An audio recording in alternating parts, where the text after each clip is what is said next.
Live from Quezon City, Philippines. Your news, current affairs, and public service channel, Margo TV Philippines. Live.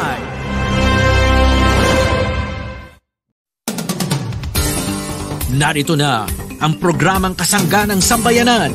Sama ka na, kabayan! Sandigan ng mamamayan para sa kaunlaran. Pupuri sa marangal na serbidor ng bayan. Tutugi sa mga drobo sa pamahalaan. Kasama si Diego Magpantay ng Citizens Crime Watch. Mapapakinggan at mapapanood sa Margo TV Philippines. Sama ka na, kabayan! Sandigan ng mamamayan sa kaunlaran. Muli po maligayang araw sa ating mga ginikilaw na mga tagapakinig at tagapanood. Kumusta po kayo? Muli po ito ang inyong lingkod, Jigs Magpantay po lamang sa ating pong morning edition ng programang Sama Ka Na, Kabayan, Sandigan ng Mamamayan para sa Kaunlaran.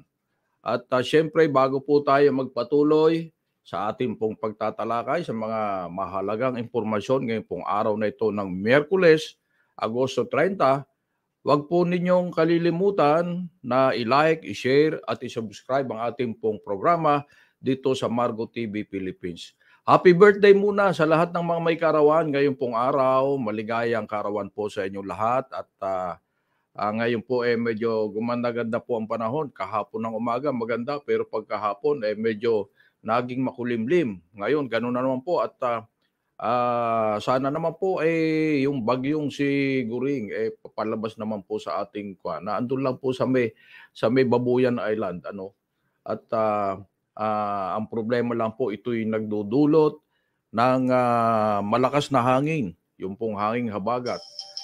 At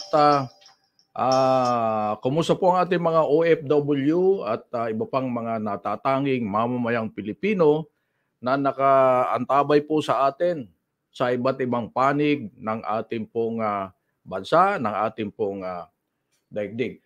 Huwag pong kalilimutan ngayon po ay pangatlong araw ng filing of candidacy para po sa mga tatakbong kandidato para sa halalan sa Oktubre 30, barangay at SK election.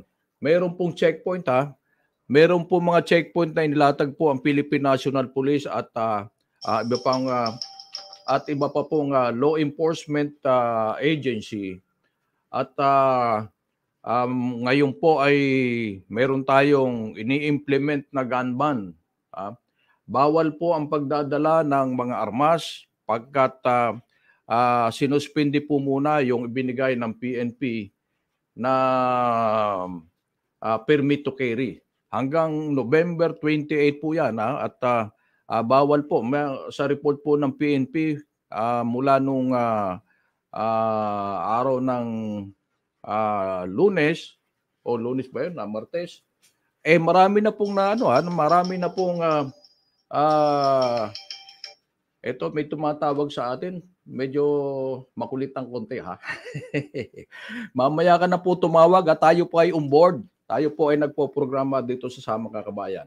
Bueno, marami na pong nahuli na nag-violate ng pinapatupad na gun ban. Kaya tayo pong mga may binigyan po ng permit to carry, wag na po muna dating dalhin yung inyo pong mga armas, at nang makaiwas po sa problema.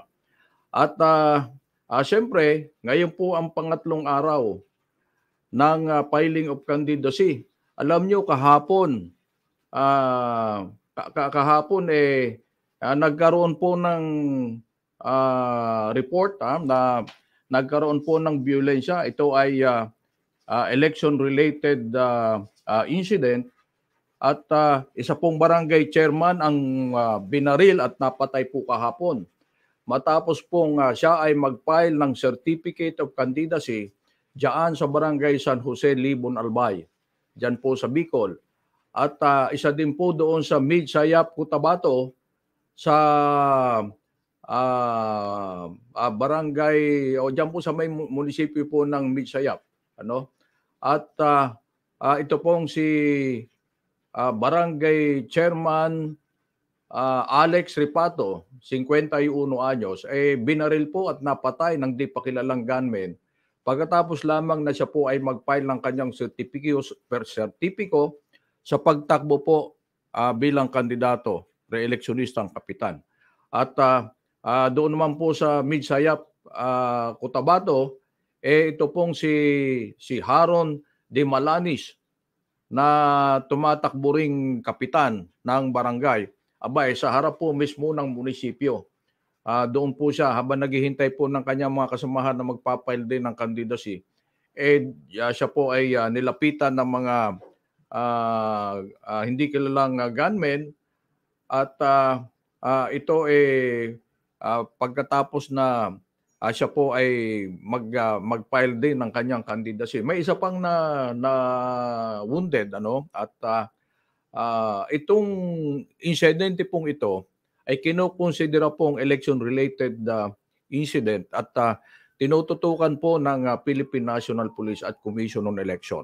Bueno, ang sabi po ng PNP, sila ay bumuo ng isang task force para po imbestigahan po itong pangyayaring ito diyan po sa Libon Albay at sa Midsayap, Cotabato. Alam nyo, pagkatapos din na mag-anunsyo ang PNP na mahigit pong 1,000 pulis ang kanila ikakalat sa lalawigan ng Albay at iba pang lalawigan po sa Bicol, kahapon, ito ang nangyari po diyan sa Albay at sana po wala na itong kasunod at isang araw po bago ang nangyaring pagpatay kay Chairman Ripato, may dalawa pong iba pa ang binaril at napatay naman sa bayan din po ng Libon Albay. Kaya si Congressman Cabrido, yung pong kongresista ng ikatlong distrito po ng Albay, siya po ay nag-aalala at nangangamba pagkat dalawa po ang namatay bago pa po magsimula ang filing ng kandidatura para po sa barangay election. Isa pong konsehal, babae, Relyosa Mata ng barangay Nagpo, Libon Albay, at ang kanya pong may bahay na si Alfredo. Papauwi na po ito sa kanilang tahanan nang mangyari po ang insidente. Nakakalungkot naman pag ganito, Sana walang mga ganitong mga violensya. Lalo na barangay lang naman ito, barangay election. Bakit mayroong mga ganon?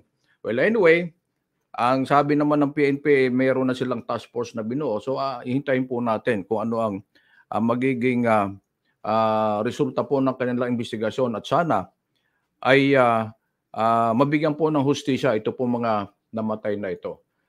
At yung pumbalita, nakabigla din ito. Tuloy na po na maalam ang Batikan at veteranong broadcaster na si Mike Enriquez kahapon sa edad pong 71. Namatay na po si Mike Enriquez, yung inyong laging napapakinggan na Batikang broadcaster ng GMA, At siya yung biro sa kanya pag siya umuubo, excuse me po. Yun ang hindi po nakakalimutan sa kanya. So, di na po nalabanan ni Mike Enriquez ang kanyang iniindang diabetes at meron din siyang kidney transplant at heart bypass nito pong nakalipas na mga taon. Kaya pala, palagi siyang wala.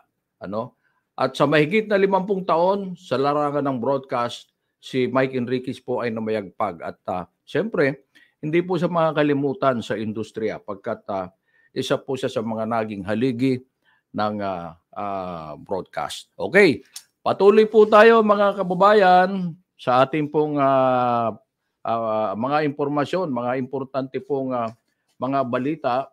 At alam nyo po, yung unang pagbubukas ng klase, yung pong pagbubukas ng klase kahapon, araw po ng Martes, tubig baha dahil po sa high tide ang tumambad at naging problema ng mga mag-aaral natin sa ilang pong bahagi ng Bulacan, lalo na po diyan sa Kalumpit. Kaya kahapon lubog pa po sa baha ang kanilang eskwelahan. Halos hindi po magamit at para po sa kalumpit, ito ay parang normal na po sa kanila na kanila pong nararanasan kung nagkakaroon po ng high tide. Lagi namang may high tide, kaya laging baha. So medyo mahaba-haba pong proseso upang mabigyan po ng solusyon ang problema sa baha. Diyan po sa mga lugar na yan, ang ating po mga eskwelahan. Ang mga suggestion po, sana po i-consider po ng DepEd o Department of Education na pag-isipan po na lahat ng gagawing mga school building, siguro hindi lamang po diyan sa Kalumpit, kundi maging sa iba pang lugar na lagi pong binabaha, na lagyan po ng second floor, para siguradong may maukupa na silid paaralan ang ating po mga mag-aaral. Diyan naman sa Taguig, sa Taguig, yung pong mga eskwelahan na EMBOS, yung sinakop na po ng Taguig mula sa jurisdiction ng Makati. Nag-umpisa na daw pong lagyan ng label ang mga kagamitang pag-aari ng Makati. Yung mga siguro, mga upuan, mga cabinet na ibinigay po ng pamahalang lungsod ng Makati, nilalagyan na daw po ng mga label. Pero ako na may nagtataka, maging yung mga building po na itinayo sa loob po ng paaralan, bago yan itayo, kinakailangan may deed of donation. Ngayon, kung may deed of donation, maliban na lang kung wala. Pero kung may deed of donation, hindi na po yan pag-aari ng alinmang local government unit, kundi pag-aari na po yan ng Department of Education. So, maging iyan dating sakop ng Makati o sakop na ngayon ng Taguig, ang nagmimay-ari na po dyan yung Department of Education. At syempre, ang makikinabang po dyan ay yung ating mga mag-aaral. Hindi naman po yung mga namamahala ng eskwelahan o namamahala ng local government unit. Anong purpose? Bakit kailangan pang pangalanan na ito maraming ibinigay ang isang local government unit na kailangan tapatan po ng ngayon namamahala? Siguro hindi po dapat ganun para po sa ganang atin. Ngayon, kung ang isang building halimbawa, gaya po ng University of Makati, ay siguro iba po yon. Pero pag public school na nasa ilalim po ng Department of Education, kahit yung mga laptop po na binigay sa mga teacher, ang sabi po babawiin. At kailangan magbigay ang local government ng Taguig para sa ating po mga maestra. Sana po, itong mga ibinigay na ito, ibinigay mo pa, bakit mo pa babawiin? Na ang nakikinabang naman ating mga mag-aaral, ating po mga estudyante, di ba? So, hihingi po tayo ng reaksyon sa ating mga taga-dyan sa EMBO, pagkat medyo parang lumalabas tuloy na nagkakantsawan itong Makati at Taguig. Kaysa na ito ay amin. Hindi yan sa inyo. Kailangan magbigay kayo, palitan ninyo ng inyo. O anong ibig sabihin po? Pag nalagyan ng label, babawiin po ng Makati? Akala ko ang kapakanan po, ang interest ng ating po mga mag-aaral, yun po ang kanilang tinitingnan. Wag naman sana na mahaluan po ng ang politika. At yung ating mga guro, sana po wag na po nating idamay kung tayo ay mamumulitika, although bawal po yan, na yung ating mga maestra sasali po sa issue sa politika. Wag naman sanang atakin pa natin yung mga estudyante sa politika, pagkat yung mga estudyante natin kailangan sila ay makapag-concentrate ng tama, sila ay makatutok sa kanilang pag-aaral. At kung ano po ang kinakailangan nila, ngayon kung ano po ang ibinigay dyan ng Makati, at kulang ay didagdagan na lang ng Taguig. Pero pati yung mga makikita mo, napipicturean pa, yung isang estudyante, merong yung kanyang gamit may tatak ng Makati at yung namang isa merong tatak ng Taguig. Parang nagkakantsawan, Wag na po sanang ganun. Hayaan na po natin yung ating mga mag-aaral na makapokus sa kanila pong pag-aaral. Huwag na nating isali sa mga pamumulitika natin. At kung ano po ang naibigay na mga kagamitan para po sa mga estudyante, wag na nating pakialaman pagkat yan ay ibinigay na eh. At kung ano man ang mga pasilidad na inilagay po diyan sa loob ng compound ng DepEd, hayaan na po natin na maging pag-aari po yan ng DepEd. Mahirap naman kung ano ibig sabihin, lalagay mo ng label. Alam niyo po, yung ginagawang inventory, pati po itong mga upuan, nilalagyan ng label na yan pag-aari ng Makati. So may mga ganun po na sa inventaryo, siguro yung mga ganong mga gamit, ibinigay na po yan sa mahabang panahon. Kayo naman ang nakinabang dyan, hayaan na po natin yung mga estudyante. Pagkat kung ganyan po ang mangyayari, huwag na po nating isali sa politika ang ating mga estudyante. Siguro, gusto lang nilang ipaalam na ito'y pag-aari galing ito sa Makati. Dapat kayo magbigay din. So, parang mga ganun po ang dating. At yun din po ang feedback na ating pong natatanggap mula po dyan sa mga barangay at mga eskwelahan na ngayon po ay sakop na ng lungsod ng Taguig. Okay? So, yung pong ating mga kumakandidato, wag po kayong magpapanotaryo sa mga abogado po ng PAO o kaya Public Attorney's Office pagkat mayroon pong memorandum na inilabas na bawal po sa mga abogado po ng Public Attorney's Office o yung PAO natin na magbigay po ng serbisyo legal sa mga tumatakbong kandidato sa barangay election. Wag nyo nang hihingin po ang serbisyo po ng ating PAO at baka kayo ma-disqualify.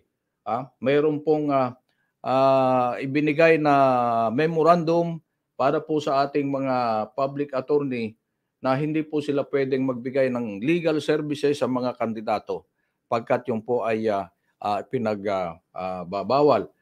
At yun din po mga PNP security escorts na nakadeploy po sa mga lokal na opisyal, nirecall na rin po, pinabalik muna sa barracks, nirecall muna ng kanilang mga tanggapan pagkat iniiwas po sila sa mga pwedeng makaharap nilang mga asunto kung mayroong mga insidente na hindi po maiwasan. So, yung po mga security escorts, lalo na po yung i-deploy ng Police Security and yung PSPG, Police Security and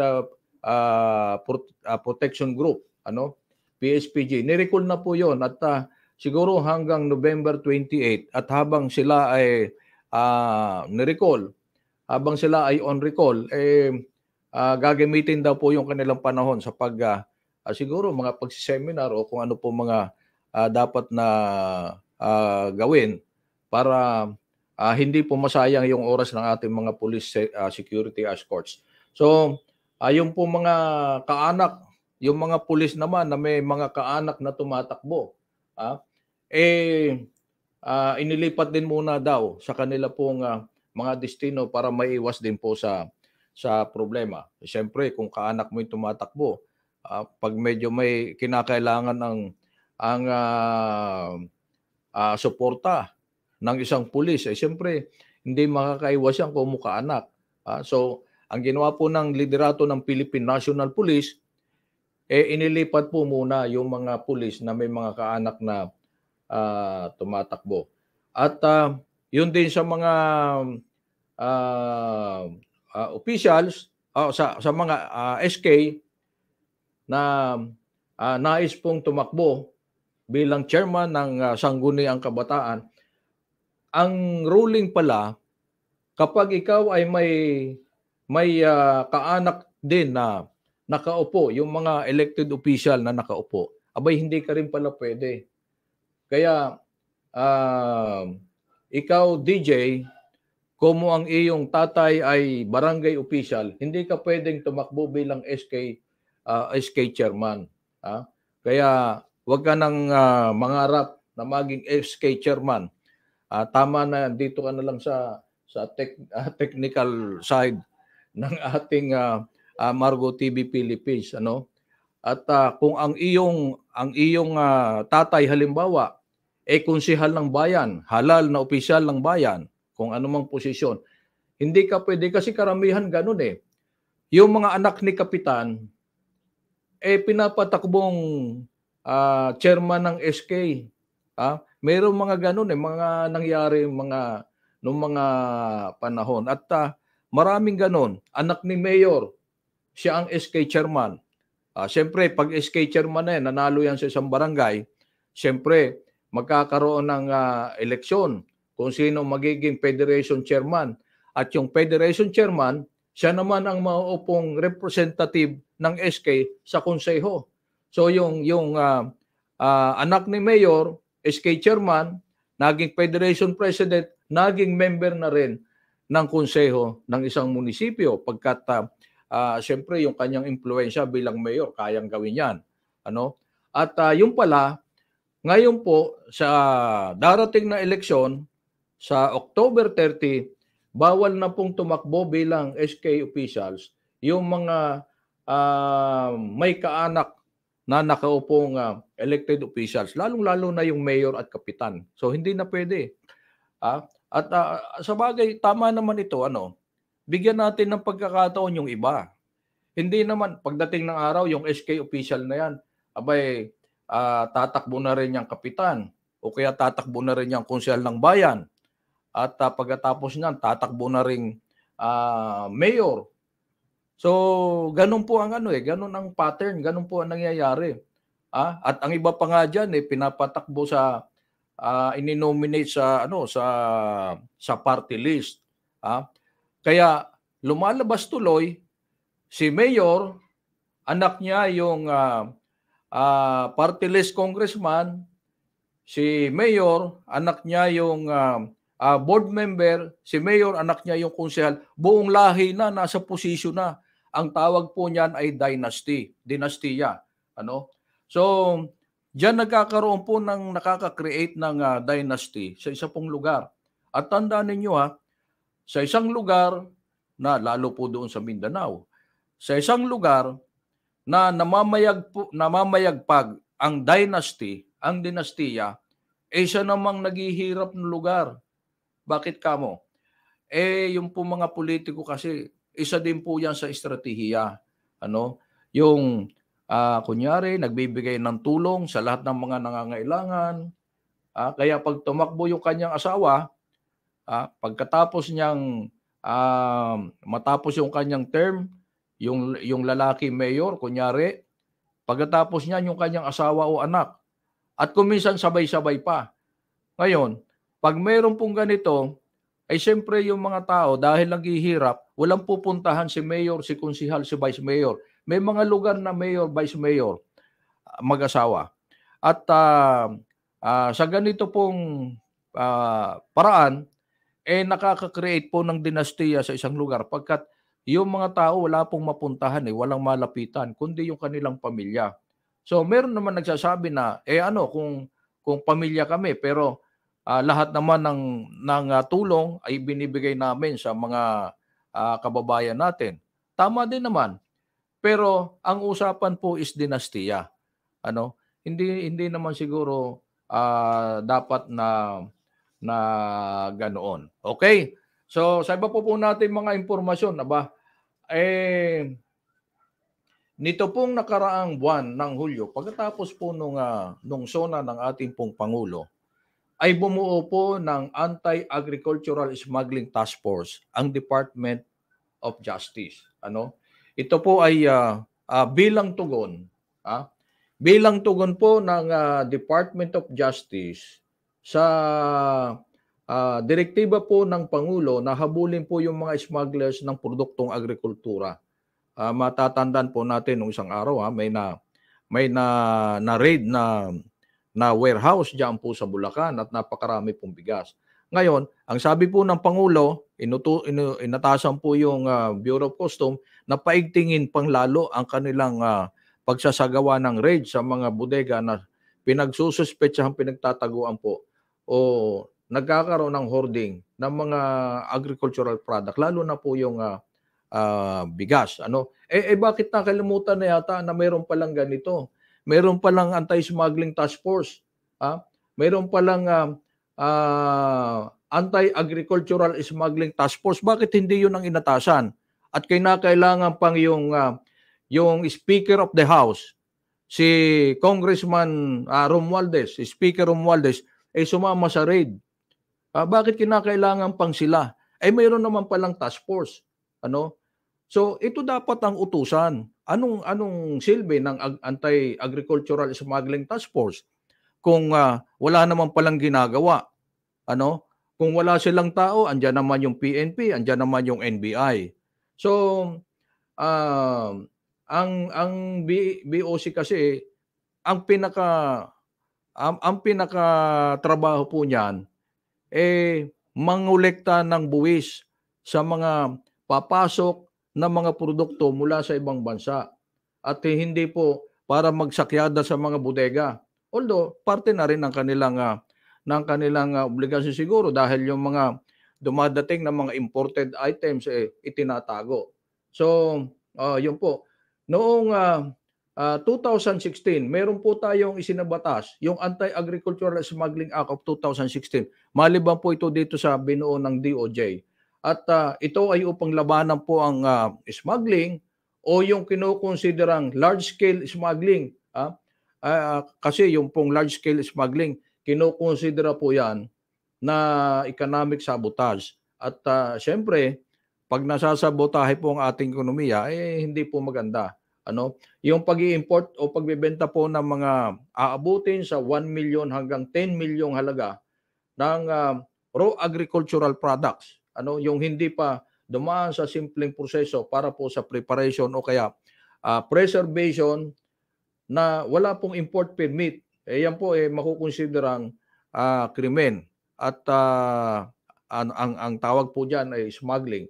Kaya pumorma po ng isang task force ang DOJ noong pangbuwan ng Hulyo pagkatapos po ng SONA ng Pangulo. At ayon po kay Secretary Boying, aalamin din daw po nila kung may sangkot na opisyal sa pamahalaan. Yun. Aalamin kung may mga sangkot na mga opisyal ng pamahalaan dito po sa smuggling na ito. Ikaw ba naman, smuggler ka, maglalakas ang loob mo na wala kang koneksyon o wala kang contact sa gobyerno, sa pamahalaan na may relasyon po sa importation. Talagang nakakaduda. Sana maimbisigang maigi at malaman natin kung anong resulta sa kanila pong gagawin. At tayo po yung maasa na mananagot po ang mga ito sa kamay po ng ating batas. Yung mga sinasabing mga opisyal ng pamahalaan, kung minsan, nagdadrap din pa yan Malacanang, mga Malacanang Boysica ang may utos nito. Pero sila lang naman. Hindi po siyempre alam ng Pangulo at sana nga mapapanagot po nila kung talagang meron pong sangkot. At ito nga, sabi ko nga, itong mga smuggler na ito ay di naman siguro yan maglalakas ng loob kung wala silang kakutsaba sa ating pong gobyerno. Sige, bantayan po natin. At kung ano po ang magiging takbo, bantayan po natin. At kung walang mangyayari at tuloy-tuloy itong hoarding na ito na nagre-result po ng pagtaas ng presyo ng ating pong bigas sa mga pamilihan, hindi po maganda. Bueno, sa iba pa pong impormasyon, iniutos po ng Office of the Ombudsman ang pagtanggal sa pwesto sa alkalde po ng bayan ng Mexico. Hindi po ito Mexico, USA, Mexico, Pampanga.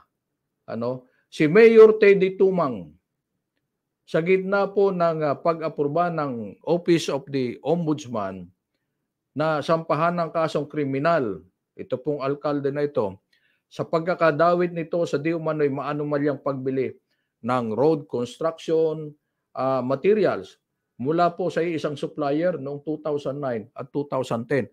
Alam nyo po, mayroong mga ganitong mayor Yung isang mayor na taga dyan sa Camarines Sur, nakarating po susumbong sa atin, bakit isa lang ang kontraktor na nananalo? Bakit isa lang na kontraktor ang laging nakakakuha ng proyekto? Alam nyo, itong mayor dito medyo may problema din eh. Pagkat ang sabi niya, pasensya na ika. Kasi atin-atin lang ito ha. Yung kontraktor kasi na yan, malaki ang contribution sa akin nung eleksyon. O yun naman pala. Kaya naman pala. So, ganun din po nangyayari siguro sa iba. Pagkat itong kontraktor, ang ginagawa nilang gatasan kung panahon ng eleksyon. Kaya pagkatapos naman ng eleksyon, ayan, sila naman ang nagtatamasa ng mga proyekto sa munisipyo na yan. So, ito pong kaso ni Mayor Teddy Tumang, siya po ay sinampahan ng kaso at hindi lang po administratibo kundi yung criminal case niya po ay iniutos po na isampa na rin.